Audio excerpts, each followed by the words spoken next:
Je me suis fait un alphabet de goûts que j'avais dans la tête, donc j'ai, bon, bien sûr dédié à la glace, donc j'ai pris les 25, on va dire, non, 25 meilleures ventes, bon, vanille, chocolat, Ok. et j'ai fait un alphabet avec quoi je pouvais marier ces parfums-là. Et de cette association est né un troisième goût. Ce que j'ai dit, ben, par exemple, vanille, c'est assez facile à marier, mais si on prend vanille fraise, ben, avec quoi se marie bien créer un troisième ingrédient. Et on se rend compte en y cherchant bien que souvent, là en rentrant vraiment dans les formules chimiques des fruits et des arômes, on se rend compte qu'il y a les mêmes molécules aromatiques.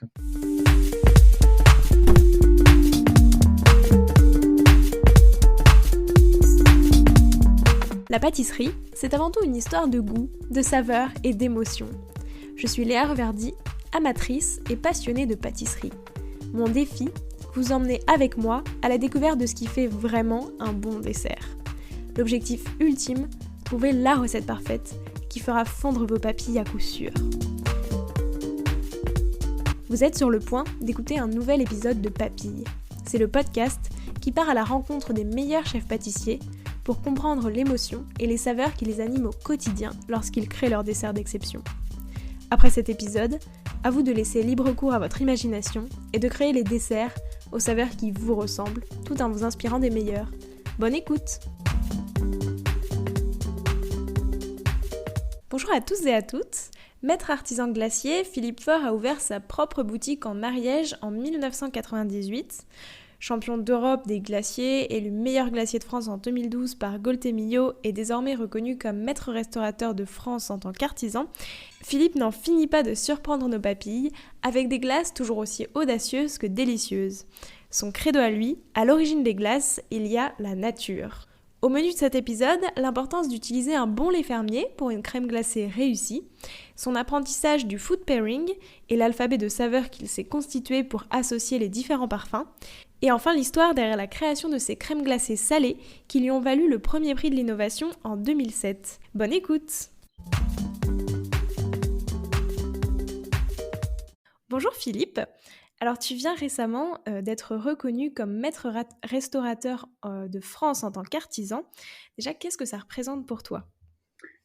Mais bonjour Léa, et ce que ça représente, c'est un peu la concrétisation de tout ce que nous faisons au quotidien, du travail que nous faisons au quotidien. Donc c'est vrai qu'aujourd'hui, on commence à avoir pas mal de notoriété, on est reconnu par nos pairs, et ce qui est intéressant, c'est surtout ça, c'est-à-dire d'être reconnu par des gens de votre profession qui tous les jours œuvrent sur les produits, et le fait d'être reconnu par ces gens-là, ça fait toujours plaisir parce que c'est des gens qui ont cette sensibilité du produit, les valeurs du produit, les valeurs du travail, et qui reconnaissent de suite que le produit est bon, voire très bon, et ça fait toujours plaisir. Eh bah oui, évidemment. Et on en reparlera de tes produits et de tout ton joli univers. Mais avant ça, je te propose de revenir sur ton parcours, mais sous le prisme des saveurs. Première question, c'est quoi les saveurs qui ont marqué ton enfance? C'est les saveurs que l'on retrouve dans les Pyrénées, quoi. C'est avant tout ça, parce que moi je suis né au pied des Pyrénées, au pied des montagnes, donc on était très souvent jeunes ben, dans les montagnes, donc c'est vrai que la société a fortement évolué, mais nous on était en permanence dehors. Et les saveurs, moi c'est les saveurs d'herbe, de foin, de sous-bois, d'agriculture, de vaches, moi j'ai souvent accompagné mon grand-père qui était expert géomètre dans tous les territoires ariégeois, couseranais. Donc le Couseran, c'est notre petite région calée au pied des Pyrénées. Et c'est vrai que j'ai toutes ces saveurs ben après forcément les saveurs des grands-parents, des crêpes, des flans, des choses authentiques quoi. Moi je suis pas très vieux, mais moi j'ai le souvenir d'accompagner mon grand-père 3 fois par semaine à la ferme qui était à 1 kilomètre. Donc on allait à la ferme à pied récupérer le lait de la traite, donc il y avait cette odeur de lait, de ferme. Et voilà, moi j'ai été enrichi de ça durant toute ma jeunesse, et c'est ce qui a certainement fait ce que je suis aujourd'hui, quoi. Oui, c'est ce que j'allais dire. Est-ce que ça a beaucoup marqué la manière dont toi tu travailles aujourd'hui les produits et ce genre de choses? Ah ben c'est certain, bien sûr, c'est certain, parce que bon, comme disait Freud, là, tout vient de l'enfance. Bon, au niveau peut-être psychologique, mais professionnel aussi, quoi. On a difficilement du mal à se trahir, quoi. On ne peut pas se trahir, donc Bon, de ce fait-là, puis bon, moi je viens d'un territoire, on va dire, difficile, hein, l'Ariège, c'est un territoire plutôt pauvre, donc des gens assez durs, un territoire difficile, donc et c'est vrai qu'on est imprégné de ça et c'est des choses que l'on a en nous. Donc après, c'est vrai que au fil du temps, on l'analyse, on sent ces choses-là, mais c'est ce qui fait qu'aujourd'hui, moi, j'ai voulu mettre en valeur mon territoire, j'ai voulu mettre en avant ses qualités, ses produits, et on se rend compte que l'on a tout à proximité. Est-ce qu'il y a une saveur qui t'évoque ton titre de champion d'Europe des desserts glacés? Pas spécialement. Alors c'est particulier. Alors si je vais dire une saveur, ça serait la saveur de la mer, parce que c'est pas une saveur sur le concours en particulier, qui est un concours qui a eu lieu à Lyon, que j'ai fait 3 fois, et c'était particulier parce que là j'avais décidé de me préparer plutôt seul. Et durant, donc je suis parti avec mon fourgon chargé de matériel, etc., les produits, bon, tout ce qui va bien. Et puis j'ai fait une halte parce que le thème c'était la mer, le thème de ce concours. Et je me suis dit, bon, on va aller jusqu'au bout du truc. Donc en partant de Saint-Giraud, je me suis arrêté à la Grande Motte, à côté de Montpellier. J'ai dit, ben, tu vas faire un groupe. Le sujet c'est la mer, ben allez, tu vas aller faire. Donc je suis allé au bord de l'eau. La veille, je suis allé au bord de l'eau, je suis allé ramasser, me mettre les pieds dans l'eau, ramasser du sable, des coquillages, que bien sûr j'ai utilisé sur le buffet. Et voilà, je trouve que c'était assez rigolo, cocasse. Et je vais retenir cette saveur d'iode. Puis ça m'a permis aussi de relâcher un peu la pression. Et voilà, et le concours s'est plutôt très bien passé. Et voilà, quoi. Je suis content parce que c'est la troisième fois que je le présentais. Et j'ai été content de gagner le titre parce que j'aurais eu du mal à le refaire une fois de plus. Et du coup, qu'est-ce que tu avais présenté comme dessert? Alors, j'ai le souvenir de la sculpture, parce que la sculpture, j'avais sculpté un espadon. Donc, il avait été plutôt pas mal, un espadon en sculpture sur glace hydrique. Il y avait une pièce en nougatine, où j'avais refait aussi un espadon très stylisé, un peu contemporain. J'avais voulu sortir un peu. Alors, ça, c'est à double tranchant, ça passe ou ça casse. Bon, mais là, c'était passé. Parce que nous, on est dans un univers de glacier qui est plutôt, on va dire, traditionnel. Et ensuite, on avait présenté un entremets glacé. C'est une bonne question. Je me rappelle plus des parfums. J'avais dû présenter des parfums où j'étais plutôt bon. Toujours, hein, on met toujours en avant là, ce qu'on fait de Forcément. mieux. Mais du coup, est-ce que tu te souviens des saveurs de ta toute première création? Je me rappelle précisément. En plus, c'était quelque chose. Donc, ma première crème glacée, c'était une crème glacée, on va dire, dont nous on l'a appelée pendant pas mal de temps fleur de lait. Voilà, ou lait fermier, fleur de lait, c'est-à-dire c'est une crème glacée nature. Et je l'ai faite un peu par hasard, puisque c'est une crème glacée où il n'y a aucun arôme, c'est le lait qui aromatise la glace. Voilà, et j'avais fait une crème glacée très certainement pour y ajouter un arôme que j'ai dû oublier de mettre. Et puis je me disais, ben, c'est très bien, mais je vais la turbiner telle quelle.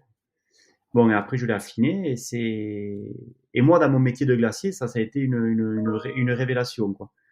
Ça a été une révélation parce que forcément, ce qu'il faut savoir aujourd'hui, c'est que ben, en France, et je vais parler déjà de la France, 90% des crèmes glacées produites et vendues en France sont fabriquées sans lait. Et Ok. arriver à faire une création fleur de lait où c'est vraiment le lait qui aromatise la glace. Moi qui suis associé avec mes producteurs de lait depuis maintenant 25 ans, je trouve ça super. Et puis c'est vrai que on casse aussi un peu les codes parce qu'on s'imagine toujours que le lait, c'est toujours le lait de ferme, on va dire, c'est toujours quelque chose qui est très goûteux, qui est un peu gênant, alors que c'est totalement faux, quoi. Totalement faux. On a un lait qui est justement subtil, avec des notes forcément qui évoluent en fonction des saisons, en fonction de ce que les vaches broutent. Et on a un lait qui est plutôt délicat, agréable, qui sent pas du tout la ferme. Voilà, et retranscrit en glace, je trouve que c'est plutôt une glace, même j'appellerais ça un peu une glace un peu féminine, élégante. C'est une glace qui nous suit Ok. toujours quand on va voir les clients, quand on démarche. Voilà, on va dire que c'est ça. Fleur de lait, Est-ce qu'il faut un lait particulier quand tu fais ce genre de glace? C'est plutôt un lait, enfin, j'imagine que c'est un lait entier déjà, c'est ça. et un lait d'un petit producteur qui a plus de goût, bien sûr. Tout à fait, tout à fait. Le lait, alors le lait, c'est un domaine très vaste. Parce que quand on parle de lait entier, par exemple, ce qu'il faut savoir déjà aujourd'hui, quand vous achetez, enfin quand je dis vous, nous consommateurs, quand on achète du lait entier en grande distribution avec le bouchon rouge, par exemple, ce qu'il faut savoir, c'est que c'est du lait qui est déjà écrémé. Donc ça, il y a très peu de gens qui le savent, ce qui est quand même une hérésie, quoi. C'est un lait qui est écrémé entre 10 et 20%, je dirais plus 20 que 10. D'ailleurs, donc déjà pour moi, ce n'est plus du lait entier. Après, bon, bien Ouais. sûr, ne parlons pas du traitement thermique, alors là, qui tue le lait, quoi. Voilà, on va être franc. Voilà, quand on a des traitements thermiques UHT, c'est un terme qui veut dire ultra haute température, c'est-à-dire c'est un lait après le traitement thermique, si vous voulez, il est inerte. C'est un lait auquel on a enlevé tout le côté nutritionnel et tout le côté organoleptique. C'est comme si on avait de l'eau, quoi. Voilà, et même au niveau du goût. Donc moi, ce que je recherche, bien sûr, nous on a nos troupeaux de vaches qui sont à 10 minutes de l'atelier. On a une ferme là qui est magnifique, qui est au pied des Pyrénées, des vaches qui sont uniquement nourries à l'herbe. Il n'y a pas d'ensilage, donc c'est comment les vaches sont nourries, comment les vaches sont traitées, dans quel environnement elles évoluent. Et nous, elles ont tout ça, quoi. Nous, les vaches, elles sont heureuses et tout ça, ça se ressent hein, dans le produit. Il faut que le producteur de lait vive de son métier et vive plutôt bien de son métier pour qu'il ait à cœur de mettre sa passion, mais tous les jours, parce que ce qu'il faut savoir, c'est que quand vous êtes producteur de lait, le lait, c'est 2 traites par jour, 365 jours par an. Il n'y a pas de 1er janvier, il n'y a pas de jour férié, il n'y a pas de vacances. Hein. Là, si vous ne trayez pas une vache, elle meurt.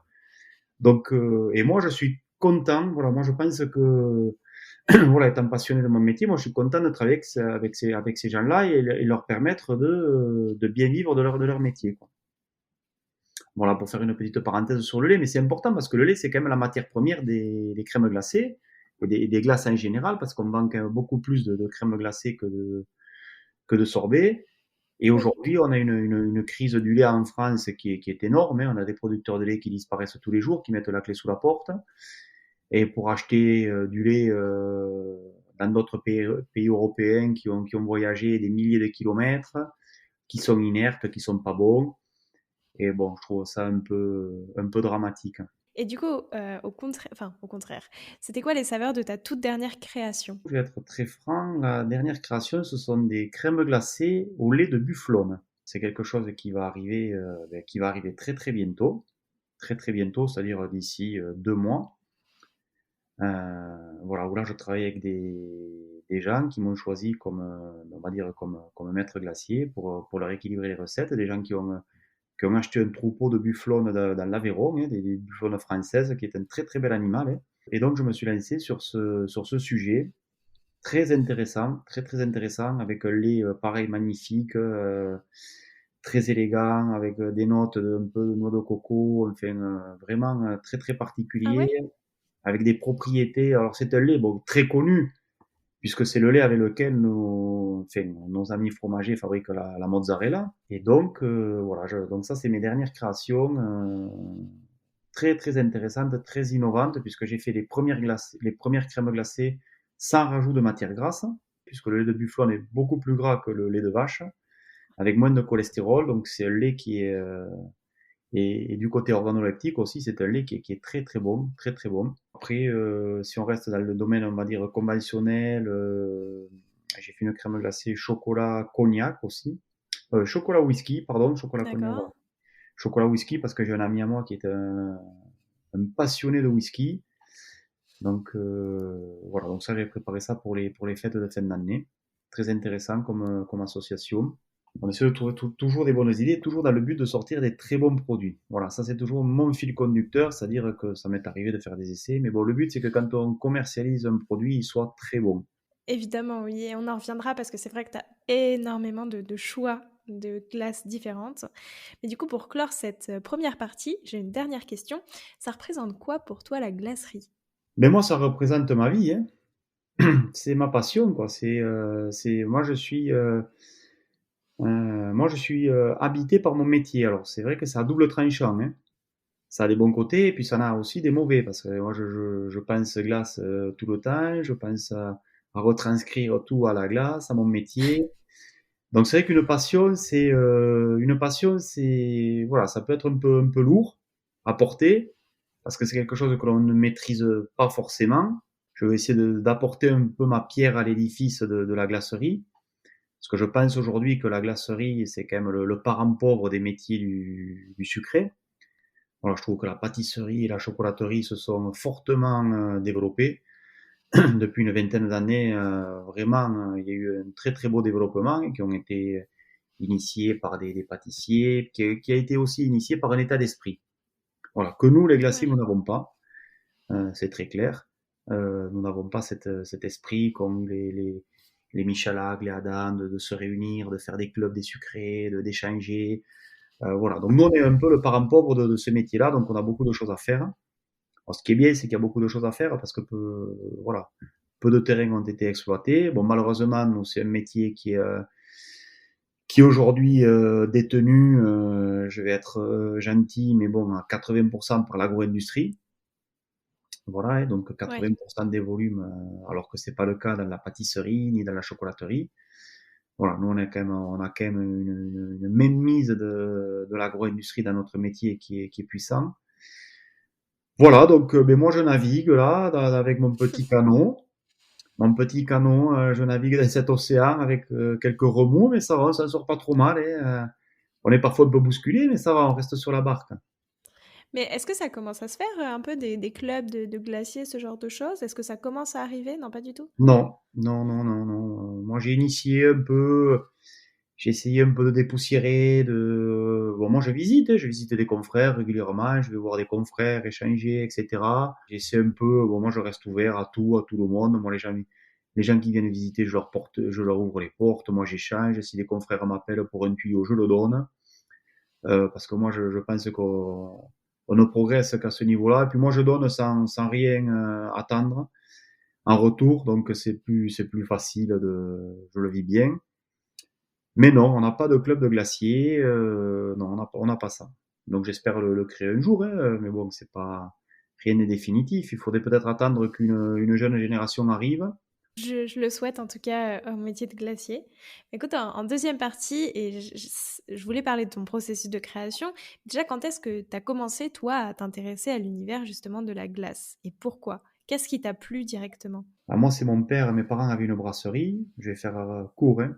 Mes parents avaient une brasserie et l'année où je suis né, en 1969, mon père a créé un labo de glace dans sa brasserie autodidacte pour développer son commerce. Donc moi, dès que j'ai eu 7, 8, 9 ans, j'ai collaboré avec mes parents, et notamment au poste glace, et puisque forcément c'était développé l'été quand on était en vacances, donc forcément j'ai passé pas mal de vacances derrière la turbine à glace. Et puis c'est vrai que c'est un métier qui m'a beaucoup plu, parce que forcément quand on est enfant, on fabrique des glaces, on les goûte, et puis c'est vrai que c'est un produit où on donne vite du bonheur, quoi.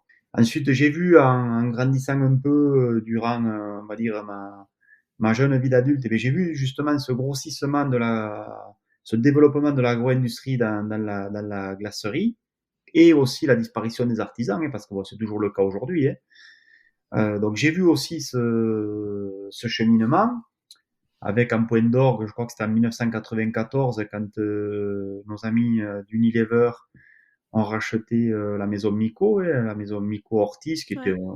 un très gros artisan, mais bon, déjà, une famille qui a quand même énormément contribué au développement de la glace en France, hein, notamment après la seconde Guerre mondiale.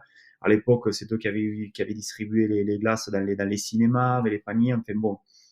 Et moi, j'ai vécu tout ça, plus après avec la passion de ce métier. Donc, moi, j'ai décidé relativement très jeune d'en faire mon métier.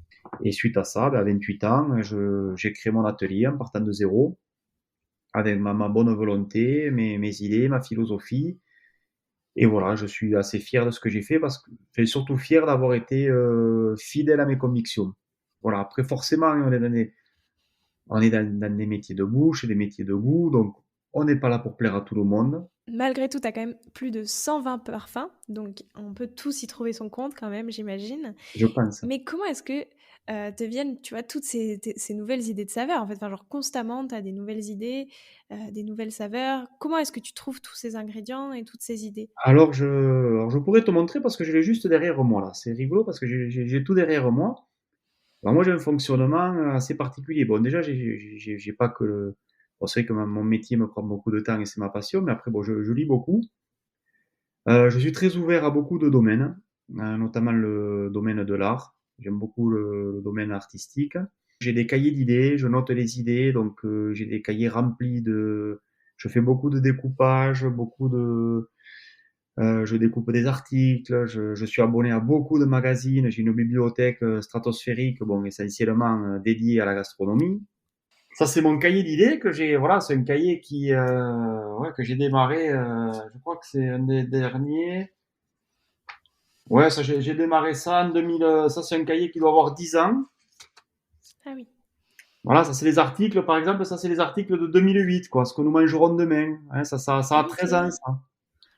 Donc, je pourrais te tourner, ben voilà, donc ça, après, ça n'a rien à voir, hein. Donc, ça, c'est Sœur Emmanuel. Alors, voilà, tout ce qui me touche, alors, ben, voilà, des bouteilles de viande. Alors, ça, c'est vieux, ça a 13 ans, des épices, voilà.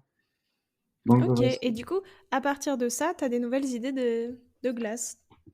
exactement. À partir de ça, j'ai des nouvelles idées de glace, donc je suis pas mal les tendances, tout ce qui me touche. Alors, c'est un peu, c'est relatif, mais tout ce qui me parle, j'essaie de le garder. Donc ça peut être, comme je te disais tout à l'heure, hein, ça peut être un son, ça peut être une image, ça peut être, bon, bien sûr, toutes les tendances gastronomiques. Que, ben là, dernièrement, c'est plus que dernièrement, c'est là, il y a 48 heures, j'ai reçu par exemple, de la phycocyanine. Alors la phycocyanine, D'accord. c'est un produit qui vient de la spiruline. Voilà, on va dire que c'est le principe actif et colorant de la spiruline qui est bleu, magnifique, c'est une couleur bleue. Donc ça, c'est des gens que j'avais rencontrés il y a un an et demi dans un salon. Et là, c'est la couleur qui m'avait parlé. Voilà, parce que des glaces bleues, Oui. ça n'existe pas, hormis de... Alors moi qui suis un ayatollah, entre guillemets, hein, un ayatollah gentil Je suis contre les colorants, contre les arômes artificiels, je suis contre tout ça, moi, hein, je suis... voilà.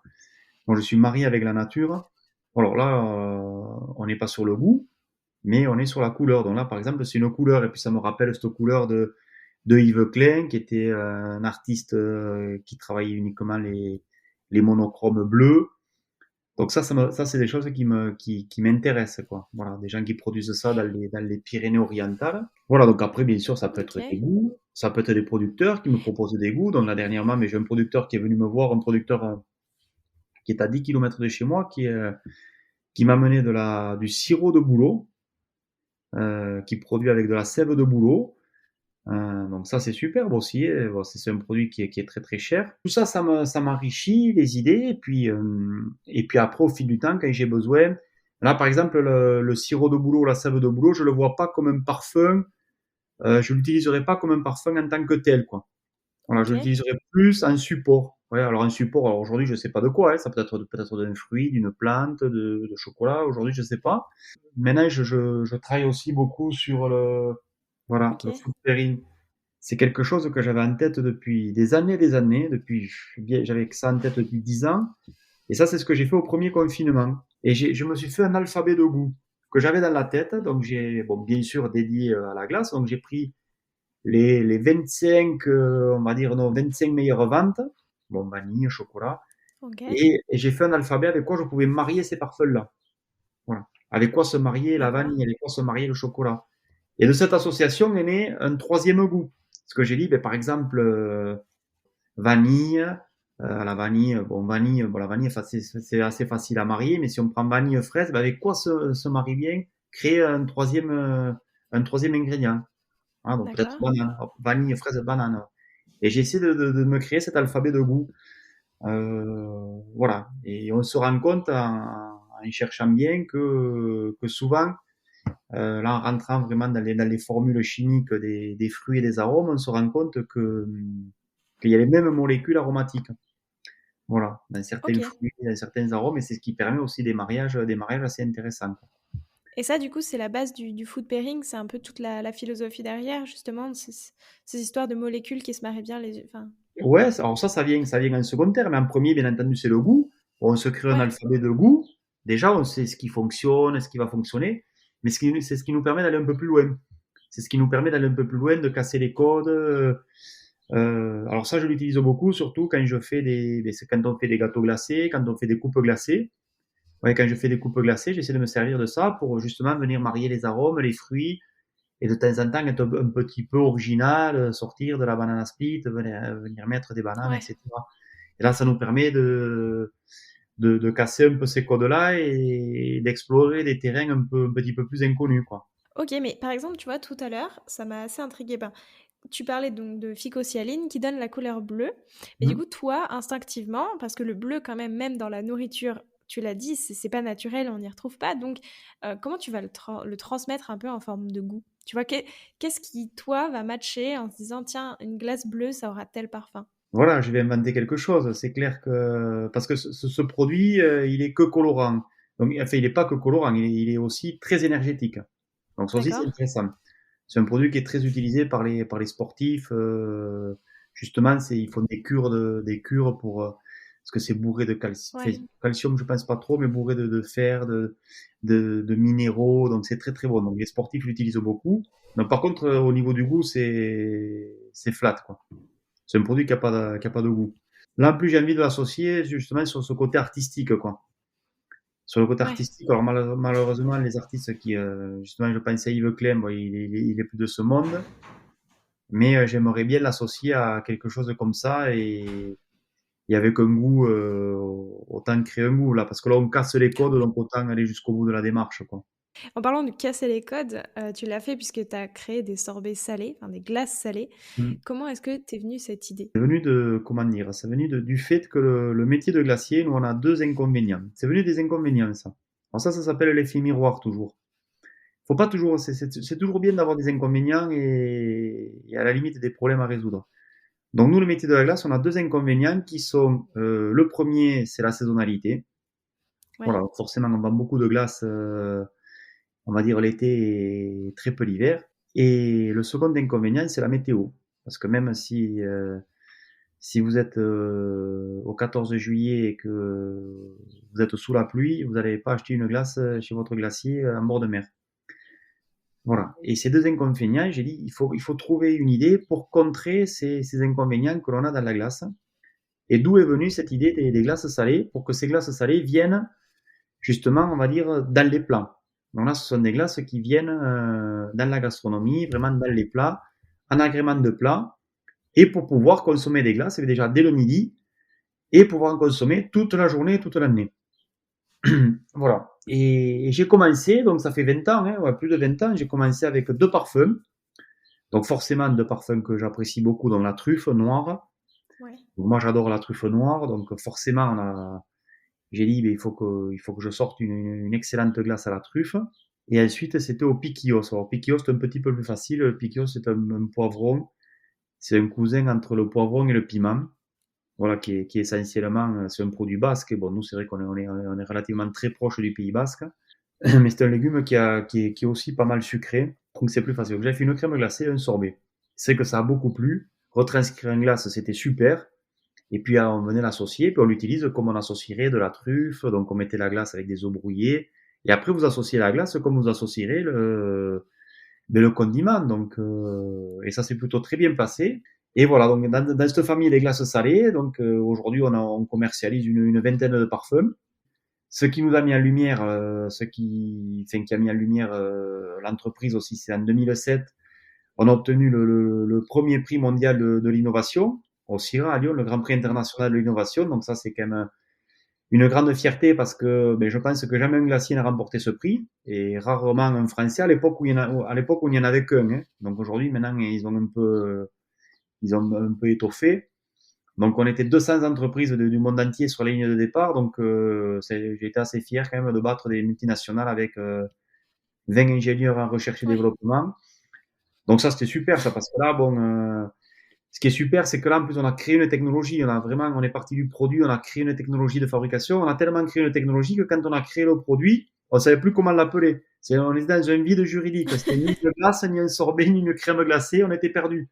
Et ensuite aussi ma collaboration avec Monsieur Petrosian, avec qui j'ai créé pour fêter les 10 ans de l'entreprise. On a créé ensemble le sorbet au caviar. Donc ça aussi, c'était magnifique, quoi. Pareil, en créant une technologie. Donc ça, c'est une rencontre de personnes, quoi. Parce que Monsieur Et du Petrosian, coup, il m'a apporté tout son savoir sur le caviar, comme c'est un produit que je connaissais quasiment pas. Et moi, j'ai apporté mon savoir sur sur mon métier de glacier. Et on a créé un produit magnifique. Et c'est là où je me suis aperçu, ouais, donc ça c'est en travaillant, mais notamment Monsieur Petrosian, parce que quand il goûtait le sorbet, lui il retrouvait des notes aromatiques dans le caviar qu'il ne retrouvait pas en consommant le caviar tel quel.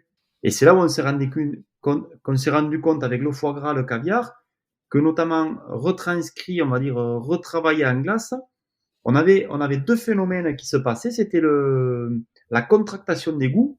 Donc, on avait des goûts qui étaient beaucoup plus affirmés et un affinage de goût. Donc, on avait aussi des notes aromatiques qui apparaissaient du fait de congeler les produits, quoi, de les descendre en température. Alors, c'est pas Philippe Faure qui a inventé les glaces salées. Moi, j'ai remonté un peu l'histoire, bon, notamment le sorbet à la tomate, c'est quelque chose qui existait. Il y avait aussi un grand chef, mais que j'ai pas très loin de chez moi, malheureusement décédé, André Daguin, qui avait fabriqué une glace au haricot D'accord. tarbé. Donc je veux dire, c'est pas quelque chose. Et moi qui suis un collectionneur de mon métier, qui suis un collectionneur, je lis des bouquins historiques sur les glaces. On faisait à l'époque des glaces, mais je parle même au 19e siècle, on faisait des glaces aux asperges, on faisait déjà des glaces aux légumes. Hein. Moi, j'ai des moules à glace en forme d'asperges, j'ai des vieux moules à glace en étain en forme de légumes, et les gens faisaient, parce qu'à l'époque, ils moulaient le moule au goût des légumes, c'est-à-dire qu'ils faisaient Ouais. une glace aux asperges qui moulait dans le moule à asperges, etc. Tout ce qui est moutarde, tout ce qui est condiments, tout ça, c'est superbe, quoi, en glace. Bon, il y a des choses qui fonctionnent moins bien, hein, voire pas du tout, mais bon, ça fonctionne bien. Mais tu m'as dit que tu as développé, enfin, tu vois, pour pouvoir le faire, tu as développé des nouvelles techniques C'est qui sont ça. vraiment propres à la glace salée. Est-ce que c'est une seule technique qui fonctionne pour tout un peu les ingrédients salés, donc le caviar, le foie gras, etc. Ou est-ce que tu dois adapter et tu as plein de techniques différentes? Plein de techniques différentes. C'est-à-dire que là, j'en suis au stade, et ça, c'est ce que les glaces salées m'ont appris. C'est que la glace au salé, c'est une technologie par matière première. D'accord. Voilà. Donc après, bien entendu, on se sert de ce que l'on connaît pour le réadapter à d'autres, mais on ne fait pas du tout une glace au caviar comme on ferait une glace au foie gras. Mais pas du tout. Pas du tout. Voilà, là, c'est vraiment une technologie. Et ça, et maintenant, j'applique ça à mon domaine de la glace en général. C'est que maintenant, moi, j'en suis au stade parce qu'on ne fait pas non plus une glace à la vanille comme on fait une glace au chocolat, comme on fait une glace au café. Voilà. Et j'ai appris ça et maintenant, c'est pour ça que nous, moi et mes collaborateurs dans mon atelier, dans mon entreprise, on fait une recette par parfum. Nous faisons des glaces artisanales françaises. C'est-à-dire la technologie française, c'est d'avoir une recette par parfum. A contrario avec la technologie italienne, de nos amis italiens, je ne critique pas du tout, attention, hein, il y a de très très bons glaciers italiens. Non, je veux pas je fais pas ça en opposition, mais dans le monde, si vous voulez, il y a il y a trois technologies de glace. Hein. Il y a la française, l'italienne et l'américaine. Voilà. Et on tourne autour de ces trois technologies. Il n'y en a pas d'autres, à ma connaissance. Donc voilà, donc les Italiens, si vous voulez, eux, ils font un mix neutre. Ils aromatisent toujours le même mix. Voilà, donc nous, la glace. Et j'ai appris ça. Et les glaces salées, donc maintenant, j'en suis, moi, je crée vraiment une technologie. Enfin, j'adapte la technologie vraiment au parfum que je crée. Voilà. Ok, Comme aux fruits, on fait pas un sorbet je vais dire, on fait pas un sorbet à la mangue comme on fait un sorbet au citron. Voilà, d'accord. pourtant, on est dans le domaine des sorbets, mais pourquoi? Ben, c'est très simple, hein, parce que ben, d'un côté, vous avez la mangue qui est un fruit, ben déjà si vous faites une purée de mangue, ça va être une purée qui va être plutôt très épaisse, Ouais. un fruit qui est plutôt très sucré, très épais. Donc moi, je travaille là-dessus, sur le côté épais, sur le côté sucré, sur la texture, sur le goût. Et de l'autre côté, vous allez avoir un jus qui est très acide, qui est très peu sucré. Donc, c'est deux technologies différentes. Voilà, vous pouvez pas faire. Voilà, donc moi, je fais un sirop spécifique pour chacun des fruits. Et si vous voulez, tout sert, quoi. Et ce que l'on découvre sur un parfum, ben, on se dit, ben oui, mais effectivement, pourquoi pas l'utiliser pour notre métier, on va dire, classique et conventionnel, quoi. Et au total, enfin, sur toutes les créations un peu que tu as faites là jusqu'ici, c'est quoi le parfum de glace le plus «givré» entre guillemets, que tu as imaginé? Alors, si tu veux, c'était rigolo. Alors, le plus givré que j'avais dans la tête, c'était justement, je voulais faire la glace la plus chère du monde. On est une PME, il faut qu'on ait des idées, parce que comme on n'a pas trop d'argent, il faut qu'on ait des idées pour qu'on parle de nous. À l'époque, il n'y a pas les réseaux sociaux, il n'y a pas toutes ces choses-là. Donc, pour fêter les 10 ans de l'entreprise, je voulais faire le sorbet le plus cher du monde. Donc, c'est pour ça que je voulais faire un sorbet au caviar avec des inclusions d'or. Et puis après, quand M. Petrosian est arrivé, j'ai laissé tomber ce projet-là et puis je suis resté avec lui pour faire le sorbet au caviar. Mais le plus givré, je dirais que c'est la glace au foie gras, quoi. C'est clair. Parce que celle-là, elle survivra après, quand moi je serai plus là, cette glace, elle survivra toujours, quoi. Et puis c'est une vraie réussite. Enfin, tous les gens qui l'ont goûté, c'est vrai qu'ils ont dit ça, c'est une tuerie, quoi. C'est hallucinant, quoi. D'être arrivé à proposer une glace qui, je vais dire, je vais pas donner le chiffre exact, mais à peu près 50% de foie gras et plus de goût que le foie gras lui-même, c'était quand même pas mal, ça.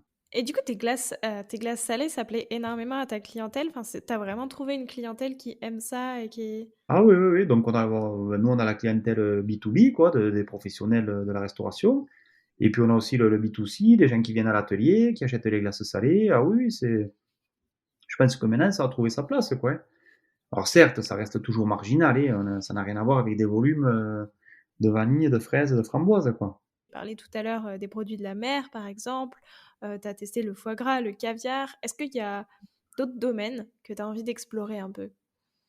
Ah ben oui, alors maintenant, le domaine que j'explore, ça c'est parce que j'ai mis les cheveux blancs, que j'ai passé le demi-siècle. Maintenant, si tu veux, mon leitmotiv, c'est de faire les crèmes glacées avec le minimum, enfin, crème glacée et sorbet, avec le minimum d'ingrédients possible. Ça fait 3 ans que je travaille là-dessus, parce qu'on a tout dans la nature, donc tout est dans les ingrédients qu'on Ouais, utilise. Il suffit de l'activer. Pour parler sorbet, il y a 3 ingrédients. Voilà, il y ok. a du fruit, de l'eau purifiée, puisqu'on purifie notre eau, et du saccharose. Donc nous, c'est vrai que notre ADN, comme on a d'excellents produits, nos glaces, elles sont peu grasses. Voilà, elles sont peu grasses, donc Ouais, de ce fait, elles sont peu sucrées, parce que voilà, le gras, ça contracte la glace, et le sucre, ça vient le décontracter. Donc nos amis industriels, qu'est-ce qu'ils font? Ils mettent du gras et du sucre, du gras et du sucre. Voilà.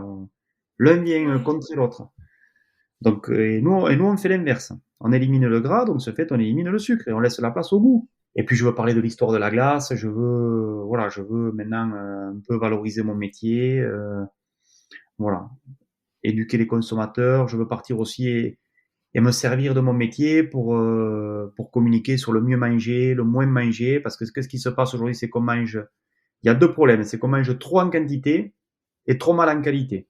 Voilà, donc là j'ai collaboré, donc ça c'est super intéressant. Là j'ai collaboré avec Alix Bornon, mais ça c'est quelqu'un que tu pourras interviewer prochainement. C'est qui a la pâtisserie Les Belles Envies à Paris, qui est une super fille qui a fait des pâtisseries pour les diabétiques, parce qu'elle-même est un diabétique. Ah oui. Voilà, donc je l'ai rencontrée, elle m'a dit, mais il faut que tu me fasses des glaces à index glycémique très faible, c'est ce que j'ai fait. Mais moi, comme je suis un excessif, j'ai dit, mais on va faire des trucs, mais... Donc on a fait des glaces avec des index glycémiques très très faibles du coup. Très très faibles, et c'est génial, génial, fantastique. Quand on a cet effet de bon goût, justement, on a le cerveau, on a une réaction mécanique qui fait qu'on consomme moins. Voilà, il faut consommer, déjà, il faut manger moins vite, des bons produits, on consomme moins. Moi, j'ai dit, vous n'allez pas manger 1 litre de glace, ni un demi-litre de glace, c'est non. Vous mangez 2 boules de glace, vous faites Ouais. plaisir, et puis c'est tout, quoi. Ouais, évidemment. Après, ça se fait aussi de plus en plus, hein, en règle générale, dans la pâtisserie, enfin, en ce moment, d'enlever le sucre au maximum, de prendre les meilleurs produits possibles. Enfin, tu vois, moi, j'avais C'est rencontré vrai. Aurélien Rivoire, par exemple, qui utilise enfin, quasiment plus de sucre, enfin, plus de saccharose en tous les cas. Mm. Et enfin, c'est ça, il y a de plus en plus de démarches qui vont dans ce sens-là, et c'est intéressant, quoi. Non, c'est intéressant, ouais. Et moi, tu m'y fais penser, tu vois, un truc givré, j'ai fait la première crème glacée. Alors ça, c'était il y a pas mal de temps, il doit y avoir 15 ans. J'ai fait la première crème glacée avec 0% de sucre. Zéro. C'était une crème glacée à l'ail. C'était génial, ça. Génial. Une crème glacée à l'ail que j'avais fait. Alors ça, c'était un ami restaurateur, le pauvre qui est décédé, qui avait lancé un concept autour de l'agneau, agneau, etc. Et un jour de délire, on était parti là-dessus, mais j'ai dit, je vais te faire une crème glacée à l'ail pour mettre dans ton plat, quoi. Et ça, c'était super, ça. Avec 0% de sucre. Il n'y avait pas un gramme de sucre. Toutes tes glaces salées au foie gras, etc., tu mets du sucre dedans ou pas du tout? Oui, oui, on met du sucre. On met du sucre en très faible quantité, mais on le met surtout comme agent de texture, quoi. Ça, le Ok. sucre, Alors le sucre, ça, dans la glacerie, je pense que c'est l'élément le plus complexe à maîtriser, hein. Moi, je veux pas être excessif, quoi. Je veux pas dire je veux plus ça. Non, il faut pas être excessif dans la vie. Il faut être assez équilibré. Voilà, le saccharose, il a sa raison d'être. Le problème, c'est qu'il faut une très bonne connaissance des choses. Voilà, parce que le saccharose, c'est un sucre où il y a deux molécules. Il y a une molécule de fructose, une molécule de glucose. Voilà, c'est un sucre avec bimoléculaire. Et après, tout peut être intéressant. C'est juste une question d'équilibre, de dosage, quoi. Bien entendu que. Alors nous, on utilise aussi en glacerie, on utilise un petit peu le glucose. Alors ça, c'est un sucre, par exemple, qui est banni chez les diabétiques parce que justement, c'est le sucre qui a l'index glycémique le plus élevé. Et c'est quoi les trois fondamentaux d'une classe qui est bien réussie? Alors il y a deux fondamentaux dans la glacerie, moi que je mets sur le même niveau de qualité, on va dire, c'est le goût et la texture. Alors certes, il y a la couleur aussi, il y a la couleur, mais ça c'est à moindre cas, mais c'est surtout goût, texture, et après tout ce qui est longueur en bouche, quoi. Voilà, il faut qu'une Ouais. glace, moi je travaille ça aussi, la longueur en bouche. Il faut pas qu'une glace fonde trop vite ni trop doucement, donc ça c'est un équilibre. Il faut qu'il y ait vraiment, nous on a la chance d'avoir un produit, nous on a le seul produit de la chaîne alimentaire que vous consommez surgelé, quoi. C'est le seul produit surgelé que l'on consomme surgelé. Voilà. Mm. Et forcément, ils font en bouche et après, bon, forcément, après, ils rentrent dans le tube digestif liquide. Voilà. Et c'est dans cette fonte où vous avez le développement aromatique qui se passe. Et c'est pour ça qu'il faut un très très bel équilibre, quoi. Est-ce qu'il y a un ingrédient que tu adores travailler plus que les autres? Bon, moi, je dirais le lait, quoi. Là, je suis en train depuis 2 ans de collaborer avec une nouvelle ferme, justement, en lait bio. Alors là, tu vois, dans le process de création, tu vois, c'est pour ça que tout est lié en permanence, quoi. Donc là, l'autre jour, ben, je vais à la ferme là régulièrement, hein, parce qu'on est en train d'équiper, justement, de s'équiper pour les traites, etc. Et j'ai mis le nez là dans la balle de foin là qu'ils venaient de faire pour nourrir les vaches, mais j'ai dit, mais il faut qu'on fasse une glace au foin, quoi. Alors ça a Ouais. déjà été fait, hein. Alors moi, je l'ai jamais fait. Ça, c'est des choses qui ont déjà été faites. Mais là où je pense ce qui n'a jamais été fait, c'est que moi je vais faire une glace au foin avec le foin avec lequel on nourrit nos vaches. Et là, il y avait des arômes là magnifiques, quoi. Magnifiques. Donc j'ai dit au fermier, là, j'étais avec l'agriculteur, là, j'ai dit, mais c'est génial ça, il faut qu'on fasse, je vais faire une glace au foin avec le foin avec lequel on donne à manger aux vaches. Donc après, je vais essayer de trouver la bonne technologie pour faire infuser le foin, qu'on ait un bon goût de foin, voilà, voilà quoi. Donc c'est ça, bon ça c'est assez rigolo quoi. Mais c'est pour aller aller au bout de la démarche quoi. Oui, et puis c'est ça, si tu as la glace au foin plus la glace au lait, tu peux avoir le tout, le début de la chaîne et la fin de... Ouais, mais ça c'est des choses rares quoi. C'est rare quoi. Après si j'aime beaucoup travailler le chocolat aussi, j'aime beaucoup travailler le chocolat parce que dans le chocolat il y a beaucoup de notes aromatiques, donc le chocolat se suffit à lui-même, hein. Moi j'aime tout ce qui est bon ou très bon quoi. Voilà, Mais est-ce qu'au contraire, il y a un ingrédient qui te donne pas mal de fil à retordre, que tu aimes quand même bien travailler, mais qui à chaque fois est assez difficile à travailler justement? je vais en citer un qui est plutôt très connu, qui est la noisette. Pourquoi? Parce que, alors moi je vais parler de mon cas personnel, hein. Moi je faisais une glace à la noisette qui était, je vais dire, bonne. Voilà, on faisait une bonne glace noisette, voilà, qui passait bien, mais qui n'était pas au niveau de notre gamme, quoi. Et là j'avais pas mal de mal. Donc, et comme les Italiens, ce sont des phénomènes, là j'ai dit, ben, il n'y a qu'une solution, on va partir à la source. Donc je suis parti dans le Piémont italien, je suis allé voir les producteurs de noisettes, je suis allé comprendre le produit. Voilà, donc je suis allé comprendre le produit, je suis allé voir les glaciers italiens, je suis allé voir comment ils travaillaient ce produit-là. Donc bien sûr, moi je ne vais pas copier leur technologie du tout. Voilà, et c'est un produit où j'avais pas mal de fil à retordre. Et donc du coup, j'ai appris à connaître le produit, j'ai vu comment ils le travaillaient. Alors eux, c'est culturel la noisette. Ils ont deux produits, les Italiens, les Italiens. 50% des ventes en Italie, c'est pistache et noisette. C'est culturel, c'est Ouais. des... Voilà. Et donc suite à ça, ben, je suis rentré avec déjà beaucoup plus de connaissances. Je suis allé voir aussi les producteurs français, que j'ai pas très loin, justement, dans le Périgord, là, je suis allé les voir aussi, pour bien connaître le produit, bien m'infuser. Et j'ai créé une technologie. J'ai dit, voilà, ok, je vais me servir de ce que j'ai appris, du produit, de la technologie italienne, etc., dans les mélanges, etc. Et là, j'ai créé un produit, j'ai dit, il faut que je fasse une glace à la noisette excellente. Et ce que je suis arrivé à faire, en rajoutant un produit dans la glace que personne n'avait jamais utilisé. Alors je ne le dis pas aujourd'hui parce qu'autrement les gens le découvriront quand ils liront la liste des ingrédients. Très intéressant. Et pour finir cette deuxième partie, est-ce que tu aurais un conseil à me donner si je veux faire ma toute première crème glacée? À la maison, déjà, bon, il te faudrait une petite turbine, Mais le premier conseil, c'est de faire simple. Sur le mur, tu vois, je me suis affiché, j'ai pas mal de citations affichées, des citations qui me parlent, tu vois. Il y a des choses que je relis souvent. Il y a des choses, il Ouais. faut les avoir sous les yeux. Voilà, alors ça, c'est des méthodes de travail que j'ai mis au point, mais qui me correspondent, hein, mais j'ai regardé les gens travailler, tu vois, j'ai regardé aussi, je m'inspire beaucoup de gens qui réussissent, je m'inspire beaucoup de la création, je veux savoir comment les gens créent. Et là, en parlant de ça, tu vois, j'ai une phrase célèbre, et en plus, là, c'était son anniversaire, ben, c'était le 15 avril, son anniversaire de naissance. C'était Léonard de Vinci, qui est né le 15 avril 1452, qui a dit la simplicité et la sophistication suprême. Et c'est ce que je m'applique tous les jours à faire. Et aujourd'hui, plus j'enlève, meilleur je suis, quoi. Tu veux faire une glace à la maison, tu fais simple. Si tu veux faire une crème glacée à la vanille, voilà, du bon lait, de la bonne vanille, un peu de crème, du sucre, point, 4 ingrédients. Et tu vas faire une super glace. Et en troisième partie, du coup, je te propose de te prêter au jeu du questionnaire de Proust des saveurs. Déjà, si toi, t'étais une de tes glaces, tu serais laquelle? Ah ben, je serais la vanille. C'est pas original, hein. C'est pas original, mais oui, c'est la. Un glacier, il est attaché à la vanille, quoi. Enfin, moi, je suis attaché à la vanille, quoi. C'est le parfum du. Alors, je sais pas si c'est à la France, je sais pas, parce que bon, c'est vrai que la France, on est des gros consommateurs de vanille. Mais par expérience, c'est très difficile de faire une très bonne glace à la vanille.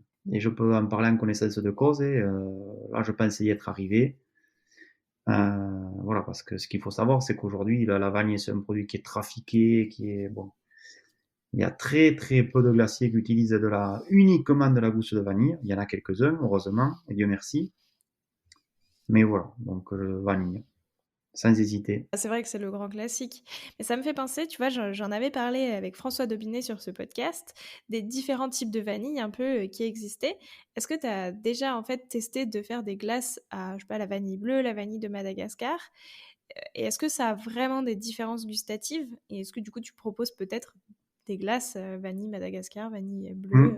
Oui, oui, oui, oui. Il y a des différences gustatives tout à fait. Quand j'ai créé l'entreprise, il y a donc près de 25 ans, je faisais 2 glaces à la vanille différentes. Je faisais vanille Madagascar et vanille Tahiti. Et déjà, j'avais beaucoup de Ok. mal à vendre ma vanille parce que les gens ils disaient, mais c'est pas, mais si, j'avais dit là, vous avez le vrai goût de vanille, quoi. Il faut se projeter il y a 25 ans, quoi. Donc déjà, j'avais beaucoup de mal, enfin, j'avais beaucoup de critiques en disant, mais la vanille, elle est douce, etc. Mais j'ai dit, oui, mais ça, c'est la vanille, c'est doux, hein, c'est une infusion, voilà. Donc ça me posait plus de problèmes que de solutions. Donc j'ai vite arrêté la vanille Tahiti. J'ai dit, bon, on va déjà se concentrer sur la vanille de Madagascar. Et de ce fait, je ne fais plus qu'une seule vanille. Voilà, vanille Madagascar, Bourbon. Je m'interdis pas de le faire. Bon, pour l'instant, non, c'est pas l'ordre du jour.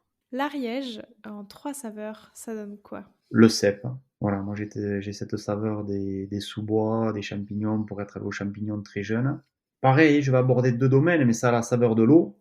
Voilà, parce qu'on a une eau qui est très pure et la saveur de l'air, quoi. C'est un domaine, nous on a un air qui est pur, quoi. Un air qui est pur, une eau qui est pure. Voilà, mais moi je suis un des premiers glaciers aussi à parler de la qualité de l'eau, de la qualité de l'air, parce que ben, dans les glaces il y a de l'air. Même nous, hein, il faut qu'une glace soit foisonnée, Ouais. et donc je parle de la qualité de l'air, parce que c'est, voilà, on a un air de qualité, donc l'Ariège c'est ça, quoi. C'est quoi ton plaisir coupable à toi? La glace, le parfum de glace, tu vois, que t'aimes bien manger, je sais pas, le dimanche. Comme moi j'en mange tous les jours, donc c'est compliqué. Mais souvent ce que je fais, je dis à mes collaborateurs, quand on déjeune, etc., je choisis pas.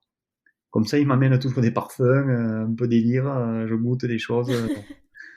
Voilà, j'aime bien tout, mais après, mon péché mignon, moi, justement, après un repas, ce qui est top, moi, j'adore le sorbet citron, quoi. Pareil, je travaille avec une famille de Sicile qui a 200 hectares d'agrumes à Syracuse, en Sicile, en bio. Bon, c'est magnifique, quoi. C'est très bon pour la digestion. Puis moi, j'aime bien les choses acides, amères, j'aime bien tout ça, quoi. J'aime bien l'acide, la mer. J'aime bien tout ce qui est pamplemousse, les endives, j'aime bien tout ça, quoi. Et si là, tout de suite, je te demande de créer une nouvelle glace qui évoque le cliché de moment où on mange la glace, les vacances à la mer, qu'est-ce que tu fais? À quel parfum est-ce que tu choisis? Alors moi, les vacances à la mer, c'est vrai que ça m'évoquait, je me rappelle, on allait avec mes parents là, sur les plages landaises, là, il y avait des gars qui vendaient des beignets, là, c'était une tuerie, là, des beignets remplis de crème, donc je ferais ça, quoi. Je ferais une glace au beignet à la crème.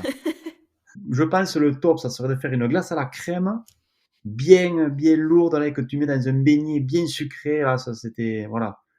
C'est ça, mais là, après, il faut se faire plaisir, quoi, il faut, voilà. Moi, je trouve qu'aujourd'hui, on est trop extrémiste, toujours dans certains domaines, quoi. Il faut garder le côté plaisir, quoi. Il faut se faire plaisir, voilà. Après, voilà, il faut pas manger. C'est comme un beignet. Vous pouvez manger un beignet l'après-midi, voilà. Après, vous n'allez pas manger 4, ni 6, ni tous les jours. Mais ce qui est important, c'est garder ce côté plaisir, bien-être, manger bien, manger mieux. Mais bon, c'est une éducation, hein. On a quand même du boulot, hein. Quand on voit quand même, pour revenir, hein, C'est il y a quand même une dizaine de jours, c'est grâce à nos amis de Lactalis, ils ont fait voter une loi pour interdire de marquer l'origine du lait sur les produits laitiers, quoi. Quelque chose qui avait mis des dizaines d'années pour être noté sur les emballages. Et ça a été voté, je crois, par une des plus hautes juridictions françaises pour, à partir de très peu de temps, on va éliminer l'origine des produits laitiers, quoi. Donc c'est quand même, c'est honteux, quoi. Alors d'un côté, on a un discours, et de l'autre, on a des actes qui sont à l'inverse des discours. Donc bon, mais ça c'est pas normal, quoi. C'est pas normal que les lobbies industriels arrivent à faire voter des lois comme ça, quoi. Que nous sur nos produits, il y a l'origine, même ce qu'on nous demande pas, on le marque, quoi. Nous à notre petit niveau, ouais. voilà, on peut pas faire grand chose, hein. Mais bon, à part le dénoncer, mais Après, toi, tu peux utiliser. Si toi, tu utilises déjà le lait de la ferme d'à côté de chez toi, c'est déjà ah, mais moi je suis une très action content. à ton Ah, mais niveau. très content, très très content parce que justement, ben, on va développer. Donc du coup, la ferme va se développer. C'est quelqu'un qui a mon âge, donc du coup, ben, son fils va certainement rester dans la propriété, mais parce que le fils, il partait travailler ailleurs parce que ben, il voyait son père galérer et pas gagner sa vie. Donc eh ben, là, ça crée des vocations. Donc on va essayer au fil du temps eh ben, de développer le Ouais. troupeau petit à petit. C'est des gens qui, donc du coup, ils gagnent bien leur vie. Donc du coup, ils investissent, ils font des meilleurs produits et voilà quoi. Et puis ça fait boule de neige petit à petit. Voilà, donc c'est important. Bon, après c'est pas suffisant, hein. Eh ben écoute, maintenant j'ai 5 dernières questions. Plutôt crème glacée ou sorbet? Non, je dirais plutôt crème glacée. Chocolat ou wasabi? Ah, au chocolat. Sculpture sur glace ou coupe glacée? Ah, je dirais coupe glacée. Tu sais que la pêche melba créée par Auguste Escoffier, fin du 19e siècle, a été servie dans une sculpture, dans un signe en sculpture sur glace, hein. Ouais, c'était à Londres, ça, il travaillait à Ah, je Londres. savais pas. Et pour la cantatrice Nellie Melba, une cantatrice australienne qui séjournait donc dans l'hôtel, alors j'ai plus le nom de l'hôtel, je pense que c'était l'hôtel de Paris à Londres. Auguste Escoffier, donc j'ai toutes ces coupes glacées. C'est déjà on est en 1890 là, à peu près. Donc c'est une coupe glacée dans une sculpture. Donc ça, c'est des choses que j'aimerais refaire, quoi. Qui ont Tu un l'as déjà petit... refait? Alors j'ai fait des signes, j'ai fait la pêche melba, mais j'ai pas fait les deux ensemble. Donc ça, c'est un défi que je vais te lancer. Quand tu vas venir en Ariège, on va faire une pêche melba dans un signe en glace sculptée. Bah écoute, avec plaisir, si tu veux, on organisera ça. Plutôt cornet ou pot? Alors moi, je suis pot. Purée, c'est terrible ça. Alors je vais te dire pourquoi je suis pot, pas parce que j'aime pas le cornet, pas parce que j'aime pas le cornet, mais parce que j'aime pas lécher la glace. Voilà, moi j'aime bien manger la glace avec une cuillère. Hmm. Alors j'aime bien le corps, j'aime bien, je suis pot avec le cornet cassé dans le pot. Et enfin, plutôt glace sucrée ou glace salée? Non, sucré. On va rester tradit, quoi. Et tu vois, j'ai même trouvé, tu veux que je te le montre là, j'ai même j'ai trouvé des cornets qui ont un siècle des cornets qui ont été fabriqués en 1936. Imagine un peu, par une société française. Ah ouais? Ouais, ouais. C'était la même forme ou est-ce que ça a changé? Ouais, ouais, mais non, forme superbe. Moi, j'adore la forme, l'ancienne forme de cornet, là, avec les deux boules, un peu le cornet en hostie, tout ça, j'adore, là. Moi, je suis entre tradition et modernité. Moi, j'adore ce cornet un peu. Alors, si on arrive à le faire un peu meilleur, mais garder ce goût un peu, enfin, cette texture un peu d'hostie, là, de biscuit, si on arrive à le Ouais. rendre un peu meilleur, moi, j'adore ça, quoi. Bah écoute, Philippe, vraiment merci beaucoup pour cet échange. C'était très intéressant et j'avais jamais eu encore l'occasion de discuter avec un glacier, donc ça m'a appris énormément de choses. Donc vraiment merci beaucoup pour tous les conseils et tout ce que tu m'as appris. Mais écoute, si tu as passé un bon moment, moi aussi. Oui, Et ben, j'espère qu'on refera. On refera. Mais bon, je t'ai lancé l'invitation. Si tu veux venir en Ariège, tu es invité. On ira à la ferme. On fera la sculpture et je te montrerai, je te ferai découvrir notre beau pays, quoi. je prends l'invitation avec grand plaisir. Alors maintenant, à vos sorbetières et on se retrouve la semaine prochaine en compagnie de Brandon Dehan.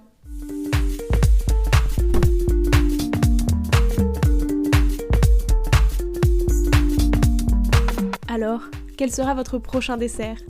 Merci d'avoir écouté cet épisode jusqu'au bout. S'il vous a plu, n'hésitez pas à le partager aux gourmands qui vous entourent.